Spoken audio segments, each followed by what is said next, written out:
Scott, Hey, Mark. it is completely ridiculous that we have a weird little like air arm dance thing every time we do our intro cue. And every time we do it differently. We do, it's true. So Scott, how are you doing this evening? Oh, actually, not too bad. You know, we've played a couple games. Been good. How you been doing? It's been, Yes. yeah, it's been. There's so much going on in the world right now. With- and in personal lives. And everything that's going on at work, there's edits are getting delayed and all kinds of stuff's happening just because, man, it is everything everywhere right now. Yeah. So I think the best thing right now that's been happening is Kickstarter has started slowly, like, hey, here's your shipping. yeah. It's going to come in either this day or this day. Yay. Yeah, I've had a few come in as well. I finally got my new Planet Unknown stuff. I'm very excited to break it out. Game's wonderful. Some of the things it's just like, hey, this is going to ship to you. And I'm looking at it going, that doesn't tell me a name. That doesn't tell me, it just tells me what the company that's shipping it. That doesn't mean anything to me. And so it's like, I know it's going to show up and I'm going to be like, oh, hey, Right? surprise. Well, how about we go ahead and move on into what's been on our table so we can talk about some of those surprises. Yeah.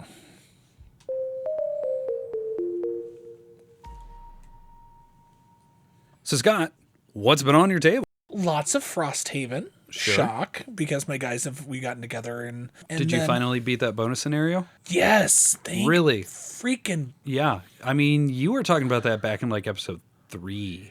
yeah. It's aggressive how much time you spend on that one scenario. Well, it's one of those things like you really have to sit there and you bounce back and forth and you figure out how to make stuff work. And so what ended up doing it is that we pulled out Gloomhaven characters because we're like, there has to be a mechanic that we don't currently have in the Frosthaven characters. Like we kind of said, we're like, I hate to do it, but we know these Gloomhaven characters really well. And we did, and it was able to help us. It was a character that gets to curse. And so literally it was just flooding the deck with curses. So there was more chances for the bad guys to miss. And that's what saved our keister. Nice. I mean, it's part of the game. I mean, that's why they said, hey, you could put those characters in here. So, I mean, it's not like we were cheating, but it was just kind of like, Because I remember you saying that you had that one character that the scenario was just the worst for. So, you compensated. yeah. And that's exactly what we did. And so that was nice. And then been doing quite a bit of Marvel Dice Throne missions. Unsurprising. So, yeah, between doing them by myself, they've been on the stream with Theater Geeks. I've been getting it on the table quite a bit. Still very pleased, very happy. Still an easy teach because I keep getting new people. It's like we had Tara one week and then we had John the next week, and both of them had never played Dice Throne before. And to go, here's the 5-second elevator pitch, Battle Yahtzee. And they're like, oh, I love playing Yahtzee. Mm-hmm. Great. You know the majority of the mechanics. Yep. Can't beat it. So what's been on your table? So we got back from Florida not that long ago. Yeah. And, we've talked about it on the podcast before, but I am the crazy person that I'm from the Midwest. Yeah. Which means that I will drive 20 hours. And thankfully we split it across 2 days this time, but, we did it with the two boys and all the things. Right. So, my game bag ended up in the big caravan thing on top of our Subaru because I knew I had to play some stuff. I was trying to get some publisher games learned and all that stuff. Yeah. But as for what I can talk, because there was one game that I did play a bunch of that we can't talk about yet, but it's good. It's complicated. I was like, you say it's good, but your face makes it because feel I'm like... not entirely sure that I actually played the game as it was written. It's one of the worst rule books I've ever read. Oh, okay. Like the worst since Unicornus Knights, which was the worst since Tomb Cryptmaster. It's that level of bad. The fact that I've never heard either of those games, and then also the fact that you can remember what they were. The arguments. Oh, man.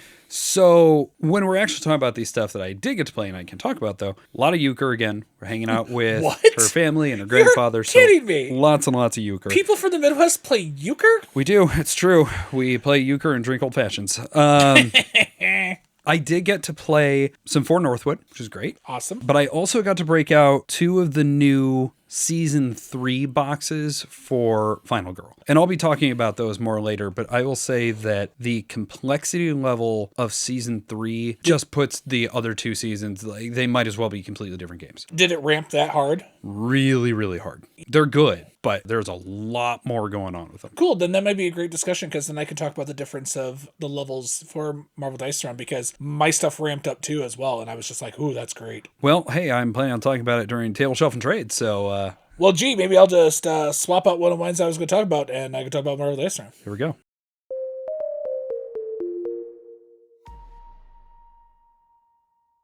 For our topic of the week this week, I've actually had this one kind of simmering on the back burner for a while. Not to bring up our favorite comparison of Calico versus Cascadia, but ever since we had that conversation, and then I had a conversation with another content creator, we were discussing game balance.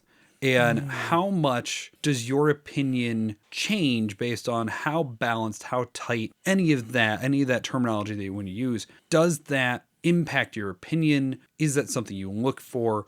Kind of that type of thing. And we were using that comparison of Calico and Cascadia because it's the same argument we had at that point. So we wouldn't really have to rehash it. But that idea of there is more luck within Calico that has to be mitigated against versus what there is in Cascadia.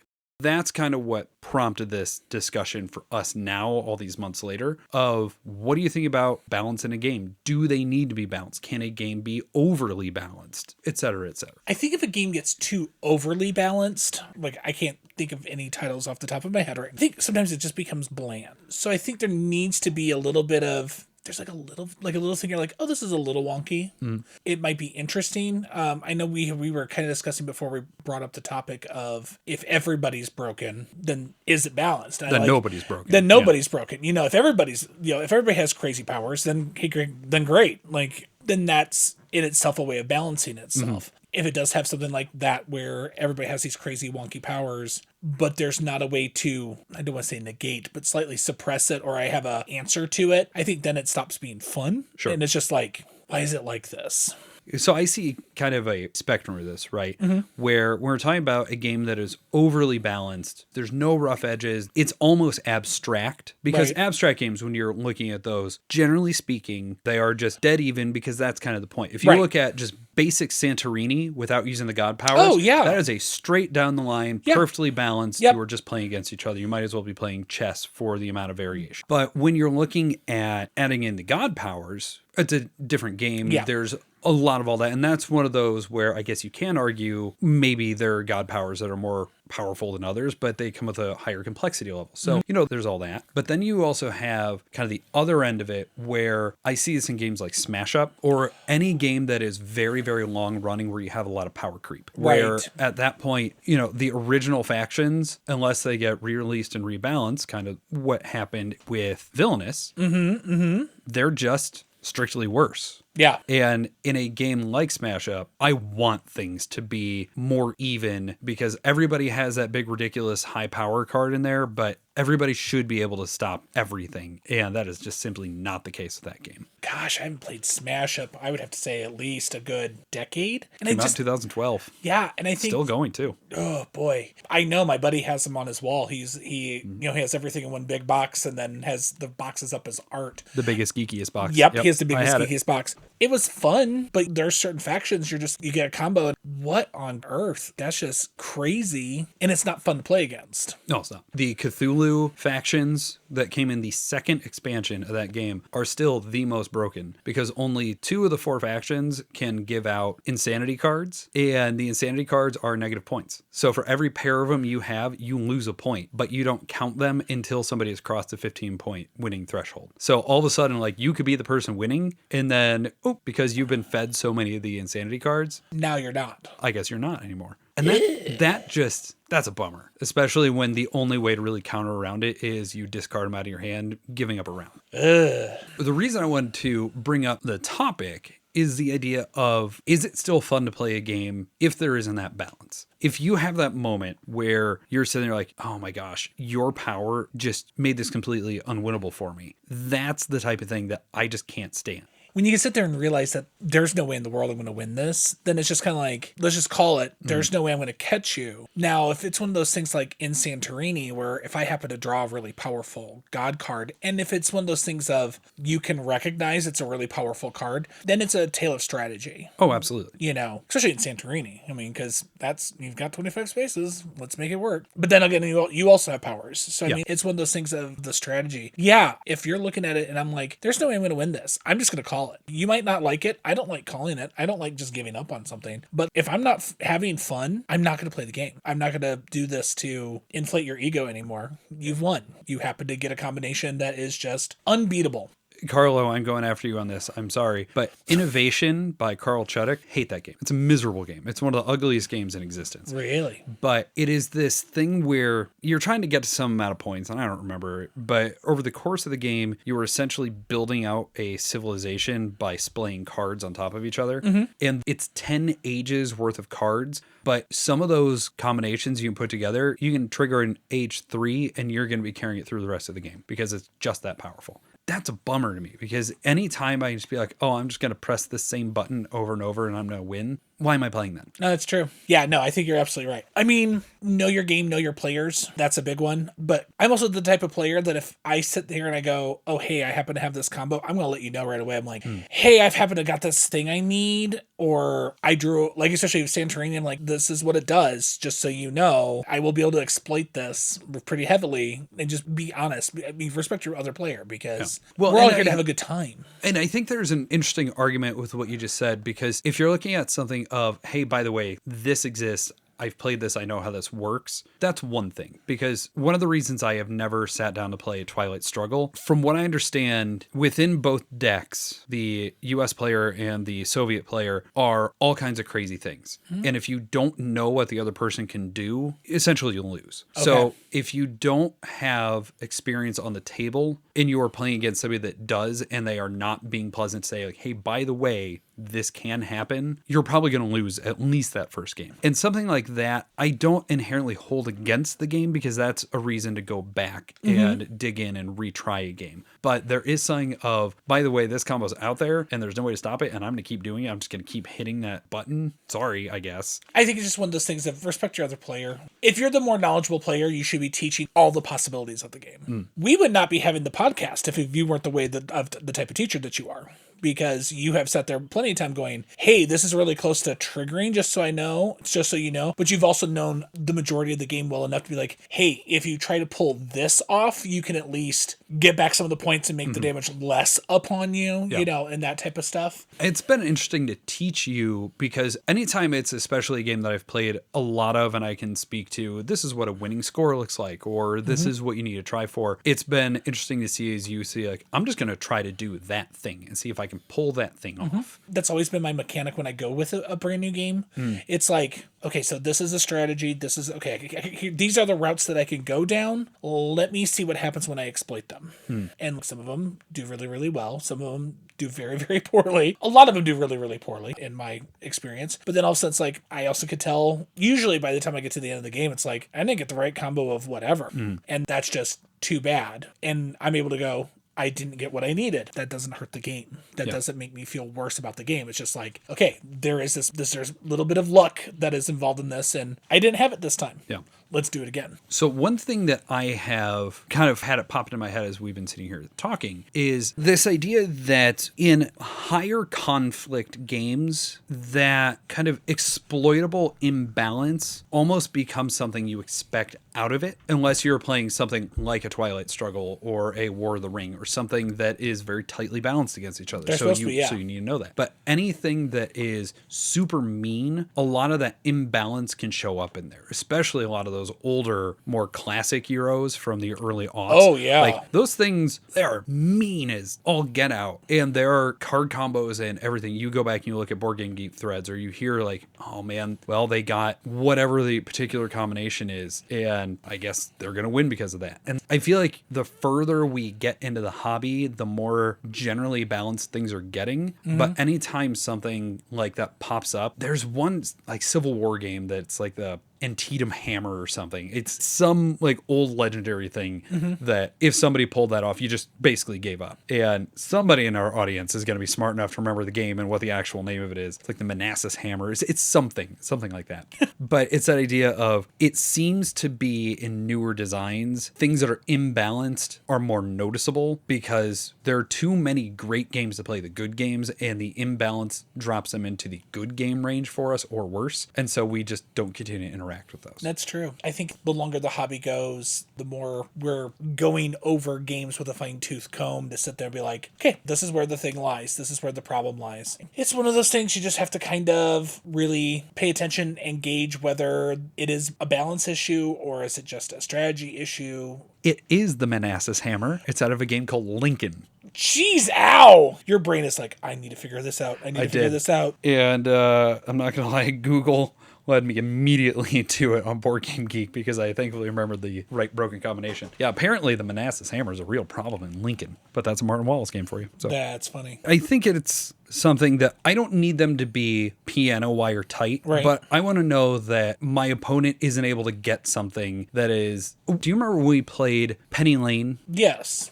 It was something that we had a real issue with in that game of the scoring on the cards not being balanced against the amount of effort they would put into them. Remember that? Yeah, that's right. I had a certain combination and it just like curb stomped Yeah, you. you got like 8 points for like $3 and I got 5 points for like $14 or something. Yeah. And in that game, that was a big deal. That was a huge deal because you weren't going to recover because it cost you so much and I got a lot out of very little. Yeah, when I think about moments like that, and it's not even the fact that you beat me. I don't care. Right. I don't care about being... Okay, let's go back to Last Light. I should not have won the way I won. No, you should not have. I should have been third. Flat out. I didn't get into combat with you guys. I didn't do half the stuff that I just sat there and was like, I'm going to get this stuff. And then I raced to the center at the very end with all my ships. Because I had all my ships. I should not Literally have won. all of them. I should have won. That's a balance issue. Yeah. I maybe should have gotten second. Maybe. But to outright win... To win a 4X game without getting into combat is problematic. I barely explored. I did 2 of those 4 X's, sir. That's fair. You did. All I did was bulk up my stuff and exist. You expanded and you exploited Yeah, kinda. because you didn't explore or exterminate. No, I could be the 5th X that would just exist because I was there. Yeah, that's fair. But literally, I had the last turn of the game and went, you. Yeah. And we talked about this before. It was completely imbalanced. Like, how? There's a balance issue right there. Like the fact that the only thing I got was speed.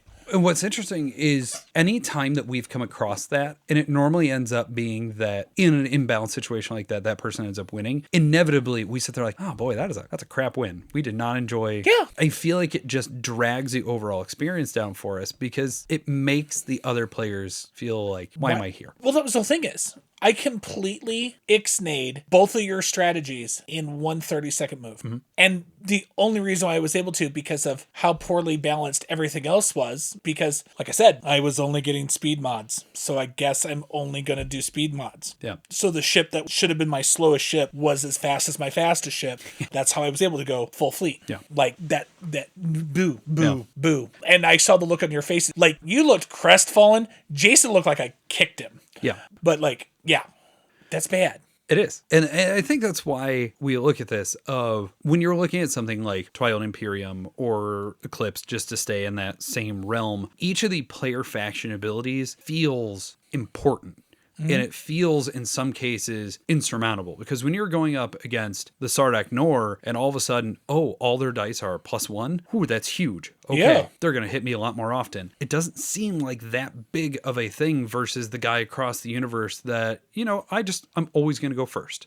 Maybe that's useful. Maybe it's not. I love playing the Nalu. I have won with them. I have lost with them. But everything, even as minuscule of a little thing as you just get +1 on your combat roll, makes such a big difference and such a big deal. I wish I could use Marco Polo or Cosmic Encounter for this conversation because from what I understand, both of them are that power is ludicrous. I can't believe you have it. Now see mine. And apparently they are just wild in what they can do, and it self-balances because of that. Right. So there's no checks and balances in the system. When you're looking at the balance issue of a game, is everybody broken? If everybody's broken, then everyone's fine. Yeah. If you got a crazy thing and I've got a crazy thing and our crazy things make things crazy, awesome. We know that the game's going to be really interesting. Does it mean it's going to be a good game? I don't know, but at least it'll be more interesting. And we'll know that you and I are balanced. Yeah. It's not like I've got an upper hand on you. Yeah. Which that's important. And again, when you're looking at the perfectly balanced games where it is essentially just an abstract game, that's something else because then that turns it into sheer skill, sheer knowledge of the board or whatever else is happening. And it becomes very much a person versus a person, not I'm sitting over here playing versus the Manassas Hammer. Yeah. So, yeah. Anyways, this is a very interesting conversation.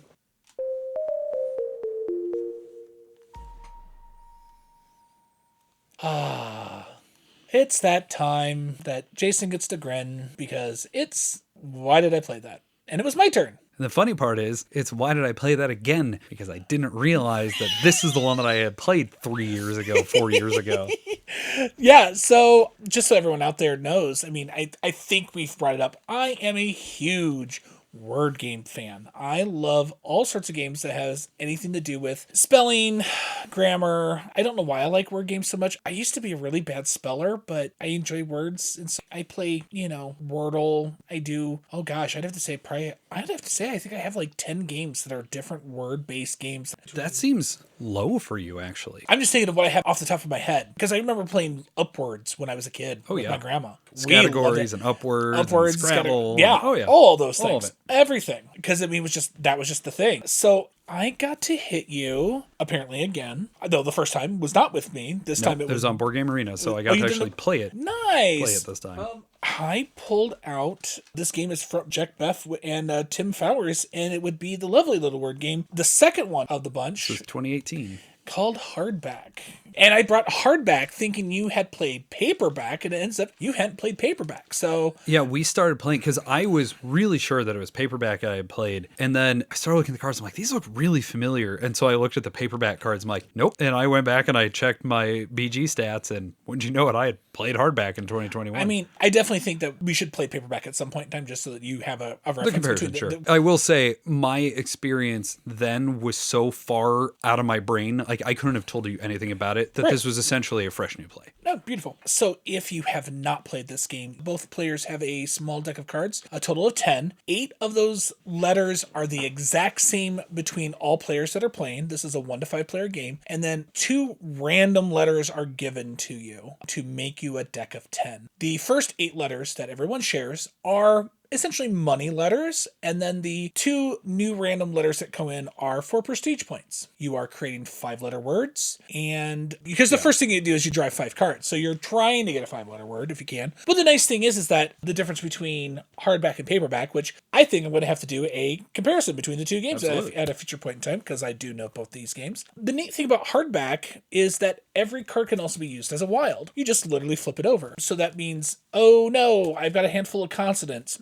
No, you don't. You can flip one of those consonants over to make it a vowel. So it makes it very easy. But the thing about this game is that on the cards, there are going to be point values, whether that be money or prestige points. There's also 4 different types of genre: horror, adventure, mystery, and romance. And each of those genres has a specific playstyle as what it does into your deck. Romance gives you more points. You're going to love a different card, and so it's going to double its points. Where horror gives you ink, and it also gives you ink remover. So it allows you to manipulate the deck a little bit more. So I should say, you're going for pairs. You're trying, you're going to try to hit as much of a genre as you can, because you want to trigger genre powers as often as you can. Yeah, a single genre card does nothing without a pair. Yeah, so you have to have its partner. You have to have a partner in your deck. Some of them you can trash without a partner, but correct. Then again, you're but then you're shorting trashing yourself. Yeah, then you're trashing your card. And then the ink works as if you decide to expend an ink, allows you to pull an extra card from your deck, but you have to use it unless you have ink remover, because then if you have ink remover, you don't have to use it if you can. Also means it allows you to use it as a wild, because without the ink remover, you have to use it as the letter as it stands in your deck. It's interesting that you can do that on your opponent's turn, yeah. So you can kind of start seeing what you're doing ahead of time. Yeah, you don't want to sit there and wait if you don't have to. Unfortunately, there was times that I was just like, I have 3 C's. I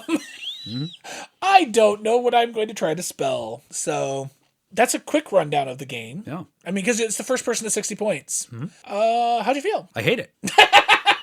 I hate everything about this game.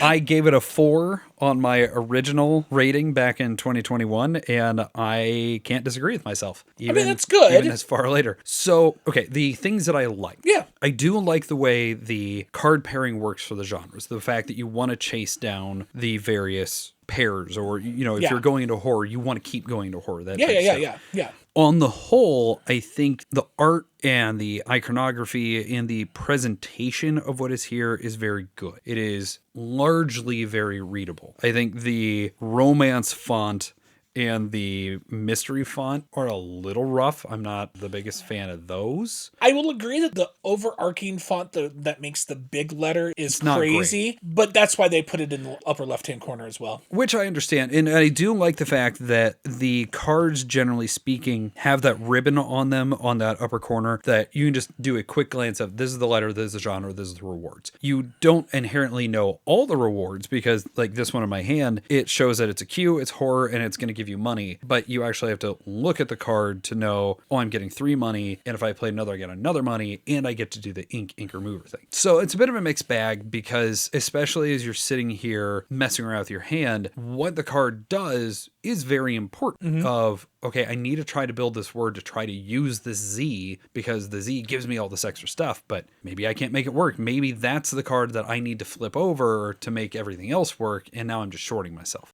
My big issue with the game, and that's really where my positives end, unfortunately. I think there's good graphic design, there's some font issues, there's a good idea there. I don't particularly love the sideways cards, the classics. Yeah, so there is what they call a classic. So when you play a classic, it is in landscape instead of in portrait. The majority of the cards are all in portrait. The landscape cards, when you play them, they stay out on your board until your opponent decides to use. Yeah, and it's weird that they didn't move the banner to the side, and part of me gets why they did that, but then it leads into this weird, like, okay, I guess I'm going to turn one random card in my hand sideways so that way I can...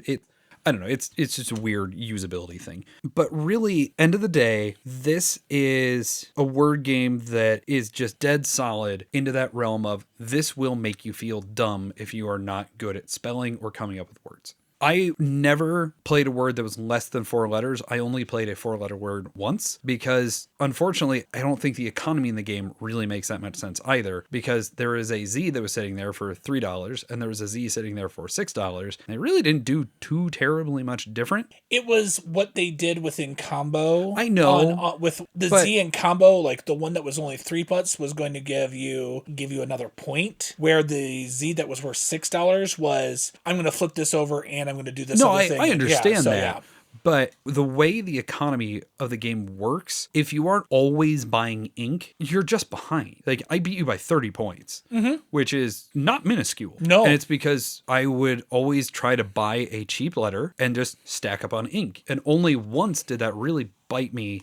And I still was able to turn it into a 7-letter word, but, only once did I come out of it with not a lot. And so I'm sitting there, and either I have the cards in front of me and I know what it is, and that's my word, I know that's my word, now I wait. And if it was, okay, here's my word, great, here's my word, I did that to you a couple times, you're like, oh crap, it's my turn again already, I haven't even been able to look at my cards. That's a problem. Yeah. But it's also the problem of, well, now I have to figure out what are the best bonuses, and what word can I spell, and I know this is that Scrabble thing of you're not supposed to look up your words. So until we sat there and we had a challenge, as it turns out, the word neats, Neats, it's a real word. Yeah. It is a group of domestic bovine.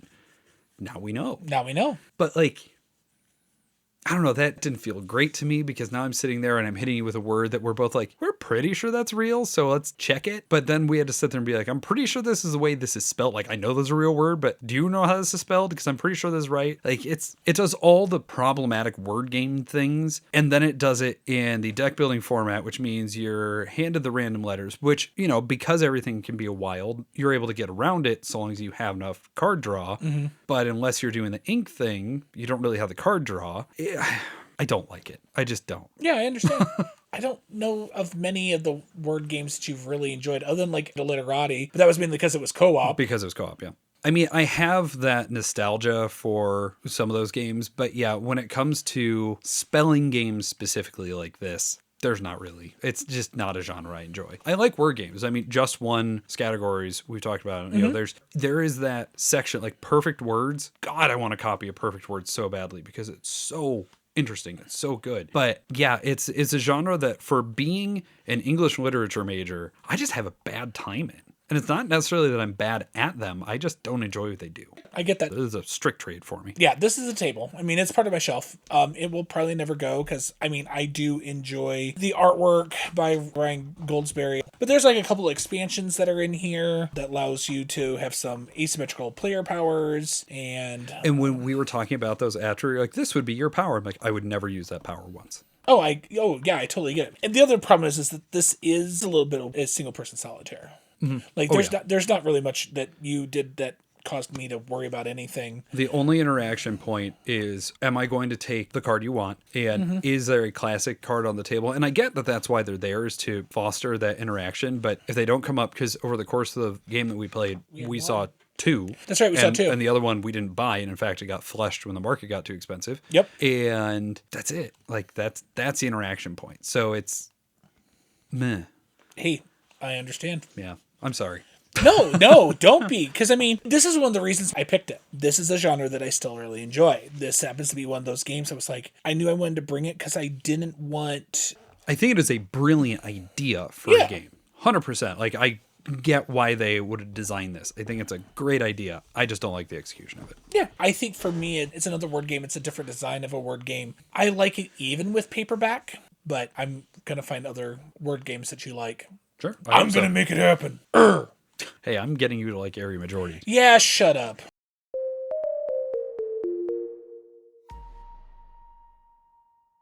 Hey, BATT Family. Scott here. Join me and my friends for a weekly live play tabletop storytelling game on Theater Geeks Twitch channel. Check out www.twitch.tv/theatergeeks on Sundays at 4 p.m. Eastern Time.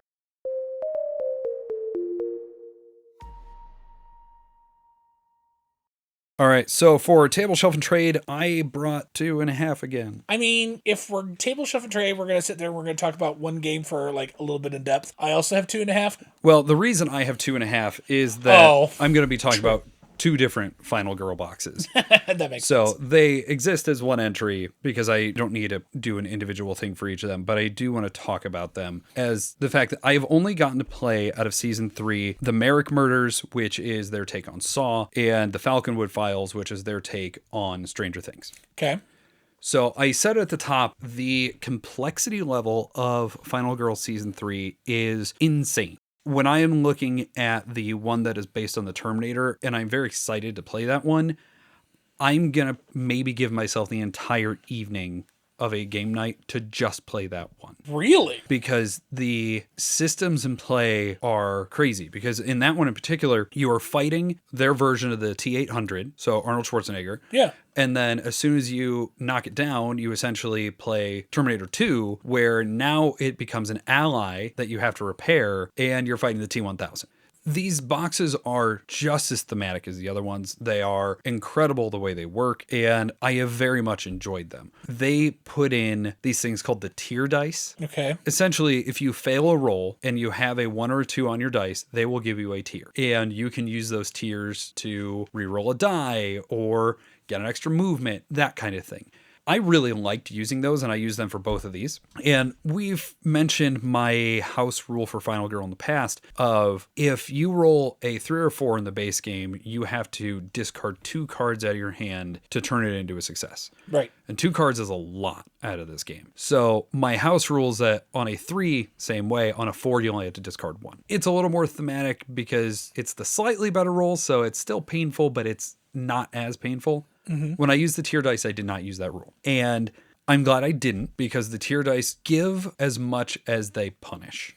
Because if you're rolling nothing but 3s and 4s, then they're giving you nothing. So you actually, if you're not succeeding, want to just strictly fail, which is a weird desire for this game. Yeah, knowing how hard Final Girl can be, I would rather fail than nothing. Yeah. So then the Merrick Murders is the entire reason I wanted Season 3. Okay. Some of the other stuff in the special effects box, I'm very excited to play. Carolyn's Revenge and the stuff with Grandma, the Big Bad Wolf. Like, there's some other really neat stuff in there. But this was the box that I was looking at because I am too squeamish. I can never, ever watch a Saw movie. Can't do it. I've tried watching a couple scenes on YouTube. I can't do it. So a way for me to interact with that theme, because I actually think it's a pretty brilliant theme, especially in a horror setting. But the Merrick Murders is that theme where you have the murderer that starts off the board So they're not even on until all the victims are taken care of or killed and all the traps are sprung, and then they show up. And so the game started out where I had a victim on the complete opposite side of the warehouse stuck in a trap. As I went to go save them, I also got stuck in a trap, and then I had 3 more traps spring up on other people. It turned this whole thing. And let me show you, because I think this board is busy, is the polite way to put that. Oh my God. That's the warehouse. So anything that is red is special elevated terrain that you have special cards to play on. And in the middle of the board is where the forklift starts. And so you just have something always in the middle of this board, essentially. There's a lot going on. There are many, many numbers on this board. That's a lot of numbers. But my God, if this wasn't one of the best sessions I have ever played of Final Girl. Because you play with this calculus of, I need to save myself. I'm going to try my best to save as many victims as I can. Okay. But I know just strictly there are victims I cannot save. And anytime a trap would progress, which is going to happen during every killer phase because that's her off the board ability, you're going to have the horror level increase, or you will lose health, or all kinds of stuff. Like there are ways to just instantly die and lose in this box. Ooh.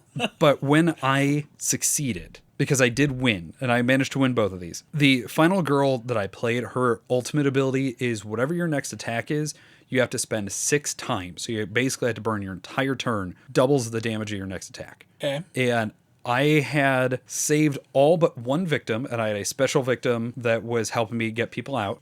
And as soon as there was 1 victim left on the board, the terror deck ran out, and very thematically appropriately, the tormentor showed up on the board and immediately slaughtered that person out of sheer fury that everybody else was out of the warehouse. And then she ran over, attacked me. I got 1 damage off on her, and then I scrambled up a rack where I found a bowling ball, and I used my ultimate ability and Strike. Like Strike. I dropped a bowling ball on her from elevation and killed her. Wow. Like, great story. And the Falconwood Files, I know if I didn't luck out with the starting special event that I had, I would not have won that game. This one, you have the mirror world. So you are flipping between dimensions the way, you're entering the upside down. It's called the mirror dimension in this, but right. You have to go into the upside down, and you have victims that get yanked into the upside down. So you have to physically change out the meeples, and you can only interact with them depending on where you're at. And so it's this giant brain screw of, okay, how can I get over to the person that's in the mirror dimension, save them, pull them back over, and is this worth doing so that way I'm pull them back over so that way they get pulled back over, and now maybe I can have an extra turn before I have to save them. Wild stuff. The complexity level on season 3 is just through the roof. But holy Lord, if these are not incredible. Merrick Murders may well be my favorite box at this point. Wow. Which is really saying something. It is incredible. I would never suggest starting Final Girl here. Even if these are the movies that you want. If you're an experienced Final Girl player and you have the wherewithal to wade through a lot of extra complicated stuff, the return is worth it. But there's a lot to wade through. Well, so you were talking about how you had a game that ramped up. I'm going to talk about Marvel Dice Throne Missions. So, ironically, Dice Throne is my other one. Really? Mm-hmm. Interesting. Yeah. Oh, God. Oh, I guess really shocked. I didn't actually say it, but these are hard shelf for me. They're 9s verging on 10s. Oh, yeah. That doesn't surprise me at all. It does me, because some of these, like Inkanyamba from season 1, I think I give like a 4. I really dislike that box. So these range all over the place for me, but especially Merrick Murders. It's, like I said, 9 pushing at 10. These are shelves. Wow. We've talked about Dice Throne a lot. Yeah. And we sat there, we played a bunch more of it at PoppyCon because of this set. Yeah. I kind of know where you're going to go with it. So Marvel Dice Throne Missions is the co-op version, adding everything that uses both the basic Avengers heroes and the X-Men heroes. And it has these fun, though I will admit that it kind of drives me a little crazy that they're basically laminated bits of, I mean, they're not paper, but it's a heavier cardstock. The cardstock sucks. Yeah. That sucks because I know eventually that's going to get worn out. But to go from level 1 difficulty to level 2 difficulty, I feel exactly how you feel about how your experiences from season 2 to season 3. Your first 2 missions, one is Dr. Octavius and the other one is Mr. Sinister, which honestly shocks me that he's a level 1 difficulty, but they had it start somewhere. Yeah, there's part of me would think like, oh, they're going to draw on the people that like the X-Men TV show, the cartoon from back in the day. But at the same time, like, if you're that nerdy, you're going to know other people anyway. Right. I mean, like, I'm not upset with what villains that they chose that you're going to play against. This early. Sinister is a 1? Yeah. But then again, you know, it is one of those things of they took the first 2 and that was going to teach you the game. And then you do your first level 2 mission and you're just like, oh, okay. And even with doing as well as I've done and having the upgrades on my character, yeah, it ramped up pretty nicely. One of them was having to figure out which one of the UN politicians was Mystique, because there's 4 random people that are on the board. You have to go stand by them or spend momentum to be able to flip them over. And it's just like, okay, that's interesting. And then going against Kingpin, the Mafia is currently trying to shred documents. So you're trying to get over there before they can get it. If it gets to a certain point, they're going to shred the documents and you're just going to be SOL. And it ramped up really fast. It was a lot of fun. Of the level 2s, I've done 5 of the 6, 4 of the 5. Off the top of my head, I can't think of how many there are. I just know like I have 1 left. I have to do Sauron, which I figured he would be a level 1. In Genosha. Yeah.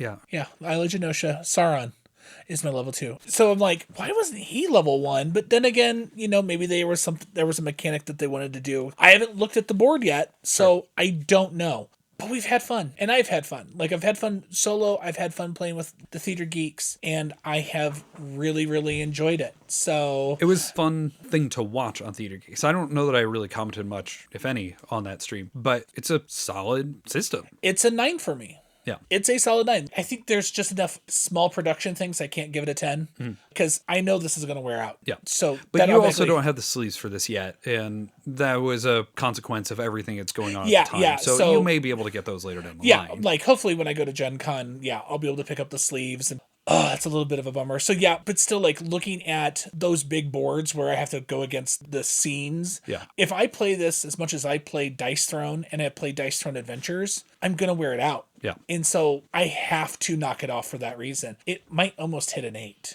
because of it. Still a shelf. I'm looking at future Scott going, when I pull this out for the 30th time, because I will play it for a while. Yeah.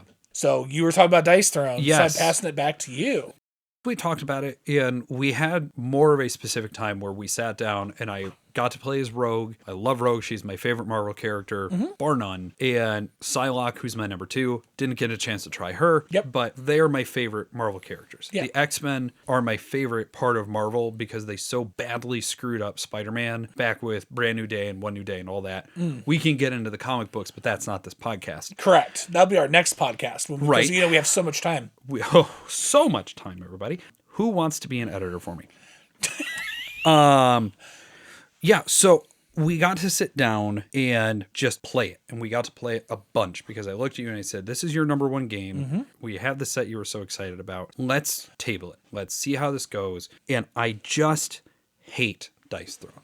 I just do. Yeah. And one of the issues I have is there are 2 damage types. There's blockable, there's unblockable, and God save me if 80% of the stuff in the game doesn't feel like it's unblockable damage. Technically, there's 4. So frustrating. There's 4 because it's your unblockable can still be reducible. There's like a little there's a little chart that you have to know of what you can do, and it's not. I will agree. It's not readily. There's not like a little card that sits there and says. Well, because of the way the abilities work and the modifiers for the abilities work of if you roll this small straight and it is these symbols, then it's this damage. But if you're able to add this die in or use this token, then it becomes this instead. It's just... I am a die-hard Legend of the Five Rings and, lapsed Android Netrunner player. I can handle a lot of complexity and modifiers and all this stuff. But for a game that appears so simple and tries to be so simple, it is incredibly frustrating because I hate the fact that your defense dice, regardless of the character, most of the time aren't actually defense. They're just, I'm going to slap you a little bit when you hit me for 12. I hate Dice Throne. in the context of we're playing it 1v1 or 1v all or Yeah, if we are playing it competitively, I never want to play it again. Right. Please never have me play it again. Exactly. I do not have fun with it. Yeah, I won't. And it's not even necessarily that my dice select is bad, which it normally is. It's just, I just don't like it. Yeah, I get it. But boy, missions is fun. Right? Holy snakes, I really like missions. It corrected every single issue I had with it, because that moment of this is unblockable damage. Well, this villain can't be hit with unblockable damage. Cool. It turns into this other resource, which allows you to go buy all this extra stuff, or you get to use it for other Oh, you're having a bad roll over there? Here, let me help you out. Yep. You told me from the get-go when it came in, I was probably going to like it that way, and I told you it's probably going to be the case, but I did not realize how wide of a disparity it is. Yeah. I think I would give Dice Throne on its face a 3. Yep. The game works. Yep. It functions as a game. I just asked to not play it again, but if you really sat there and you had a bad enough day, you're like, I need to play some head-to-head Dice Throne, fine. Because that's the difference between a 2 and a 3. Yeah. So 2, you're like, no, I don't care if you're having a bad day. 2 is, I will never play it again. Yeah. A 3 is fine, but know this is under duress. Well, let me tell you right now, I will never make you play Dice Throne even if I'm having a bad day, because if I'm having a bad day, I'm also either bringing Dice Throne missions or Dice Throne adventures. Yeah. And missions was great. Just that simple turn of we are able to help each other, and the way your dice effects can fail means you fail forward versus, oh, great, I just left myself open for an entire turn and it's more unblockable damage coming my way. Right. Great. So much better. I knew from the get-go, Dice Throne in itself was going to be 3. I would have called it right there as a 3. Like, this is a functional game. I will play this if I absolutely have to. Please don't make me, though. And then knowing when I throw in all of the other stuff, that you were going to absolutely eat up with a spoon. Yeah, and I do appreciate the fact that the missions themselves, the continuance of the scenario, you can play over 2 different sessions.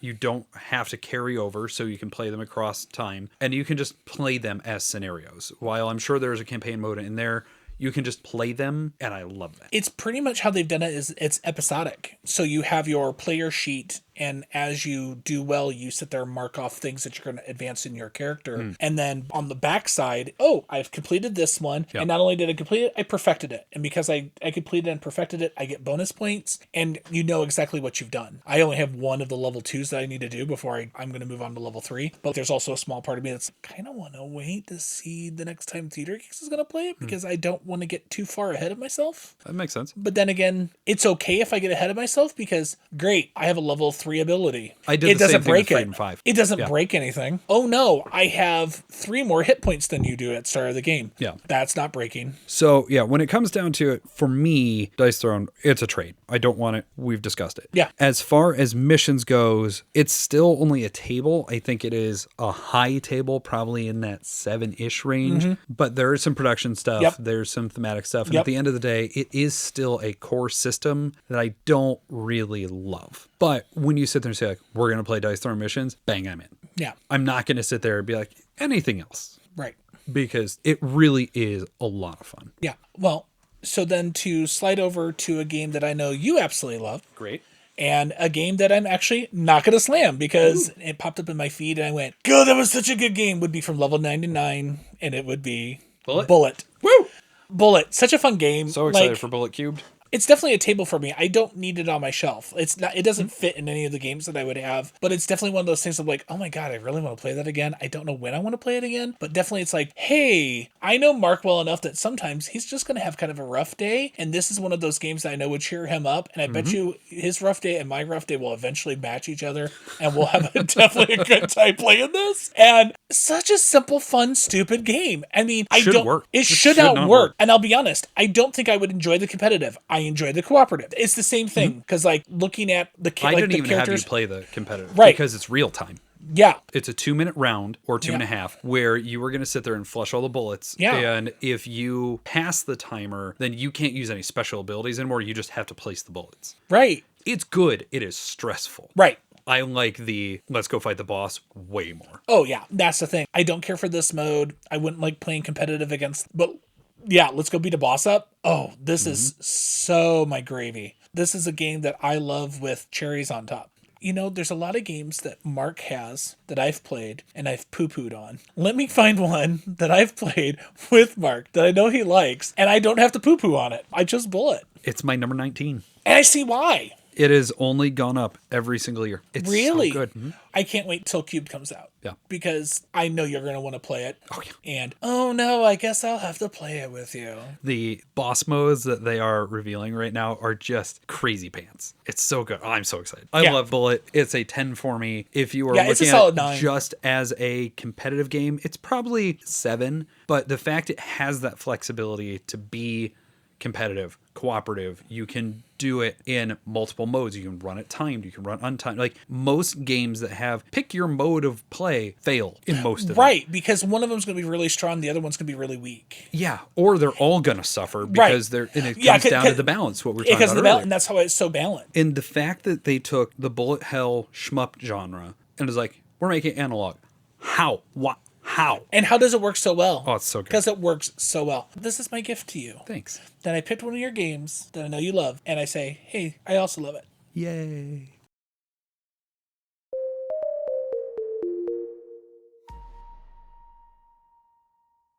Surprise! Party.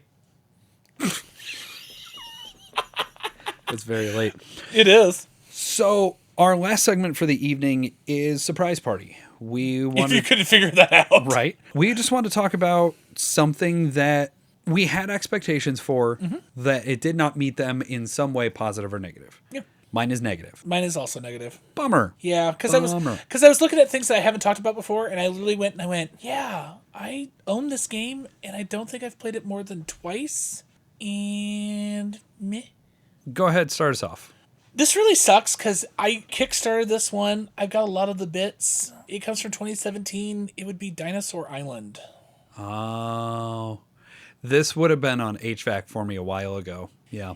Yeah. As a cool. Yeah. I want to like the game more. I love dinosaurs. I'm a huge... I'm a space nerd. I'm a dinosaur nerd. I'm a weather nerd. Those are 3 things I absolutely love. When the game came out way back then on Kickstarter, I jumped on it and did like I normally do, which is go as all in as I can. Means you got all the messed up parts because that print run was rough. Yeah. And it's just a lot. My first experience with the game was real high, like real strong. Yeah. Because Natalie also loves dinosaurs. Does she and really? loves Jurassic Park. And it's Jurassic Park the board game. Like It Jurassic is. Park 1. Oh, very much all And that. You are sitting there, you're trying to keep every dinosaur happy, and you're trying to keep troublemakers out, and you need to make sure that the pens are balanced. And it has this brilliant way to teach the game where you have 4 player boards in front of you, which is a lot. It's this a game ton. takes up way too much table space. It And does. apparently, Dinosaur World takes up even more, and I don't know how that's the case. How? Because it already takes up a ludicrous amount of space. But board 1, this is what happens. Cool. Board 2, this is what happens in phase 2. In phase 3, hey, check that out. That's board 3. Like, you can teach the game using the player components so easily. And then you play it again. You're like, okay. And then you play it again. And then you try to put in the water expansion. And that just makes you go real far down. Yeah, I get this one. I get this one at a deep personal level. And I had the big wooden crate. And I did the whole thing for it because I was so in on it on those first couple plays. And then it just went so cold on me. Yeah, I hate to... Yeah. I would play it again. I would play it again because I want to make sure that I feel like everything is correct. But, like, I'm not saying it's impossible to change my opinion, but on something like that, like, I'm sitting here thinking about the last time I played it, and I'm kind of going, I don't really want to play it again. Mm-hmm. And that sucks. I mean, that goes a long way to push a game out of a collection, because if I just don't want to play you, why am I doing it? Exactly. That's a bummer. Yeah, so what's your surprise? So mine is unfortunately a negative surprise. Yeah. And it was a really big bummer for me. So Bruno Catala is one of my top 3 designers. I love Bruno Catala and his work. 5 Tribes is just a masterpiece. Mm-hmm. But when you put Bruno Catala and Ludovic Malblanc together, like that's the universe firing on all cylinders. They normally do great stuff. Okay. So there's this game that's existed for a while called SOS Titanic. Okay. As he's pulled it out, and now it's looking at me. And this new version It's gorgeous. is stunning. And Like, it looks like a classic 1920s postcard or poster that's wanting me to get on this boat, which no. Right. And it has this really cool flippy book that is the Titanic sinking over time. Okay. SOS Titanic. The way that Bruno Catala did Five Tribes is I'm going to take Mancala and turn it into something. Yeah. Not that Mancala isn't, but you know what I mean. Yeah. This is Klondike Solitaire. This is your standard, I'm going to have my 4 suits, and I'm going to have my 7 columns, and I'm going to play Solitaire. Okay. And they twisted it to where it is 2 suits. You have first class passengers and second class passengers. Okay. And anytime a compartment floods, you get to draw a special ability card, generally speaking. But there are player characters that have special powers that preclude that sometimes. There's a whole bunch of stuff going on with that. Yeah. But anytime a deck is fully flooded... Oh, it's gone. It's gone. Makes sense. It's under the water. Right. You are going to take the cards that are in that line and shuffle them into the next line. So it is a solitaire board that vanishes and gets harder as the game goes. Because unlike regular solitaire, these also range from 1 to 18, something ridiculously high. I think it's 18 for the second class passengers and only up to 13. So a regular suit for the first class passengers. Right. The suits can never mix. So unlike regular solitaire, where you are going to bounce black on red on black on red, these have to be first class only. And if you have another one, it has to be first or second class only. And so you can't ever intermingle them. And if a deck goes down, which means that you did an action where you were unable to play a card onto any of the piles, or you've had to shuffle the deck, and God forbid when those two things intersect with each other, because I had that happen, you have to run the people into the next one, shuffle them all up, and now you know where a bunch of those cards are, but you know for a fact, I'm not going to be able to get to those. Ew. I played a lot of this in Florida. Did you really? It's a small box. It is a 1 to 5 player game that is a 1-player game. And it's beautiful. The card art is gorgeous. There's not a lot to the game. I really love the backs of the cards are the passenger tickets, and then they have really strong art on them. Oh, that's neat. But unlike regular Klondike Solitaire, where you know you're going to win 30% of the time, maybe, I played this almost a dozen times and didn't win once. Oh, Yeah. that's a problem. It was a neat idea, but it does not work. It turned into, oh, okay, I lost. That's solitaire, so I'm going to try again. Oh, this went worse. Okay, shuffled up, do it again. Okay, that went even worse, even faster, because I didn't pull the special ability that I needed to do an extra line. It's a bummer. This one's a bummer. I had such high hopes between the design team and the fact that I have played as much euchre as I've played in my life. I've played more solitaire. Right. And, yeah. Oh, I'm sorry. This one saw my expectations. Like, I'm just going to go to another country. It was a real bummer. Ugh. Yeah.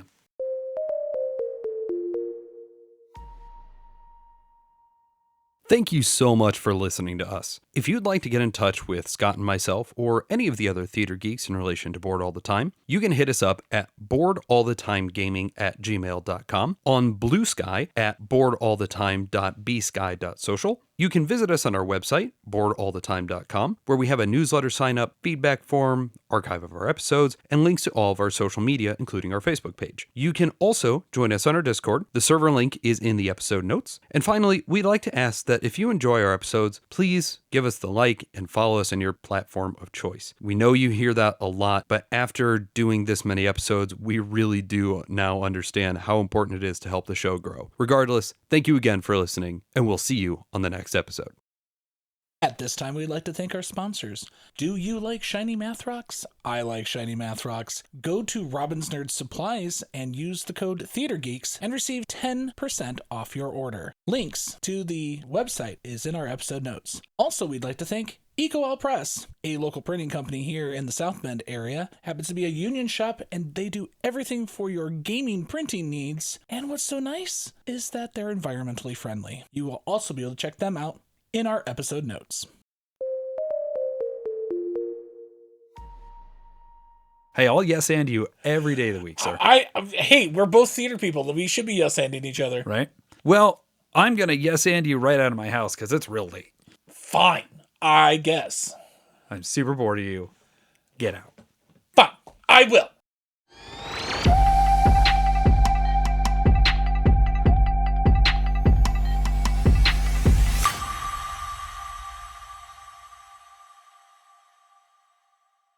and that's not right. Okay, No, anyway, no. it doesn't matter. Yeah, it doesn't matter.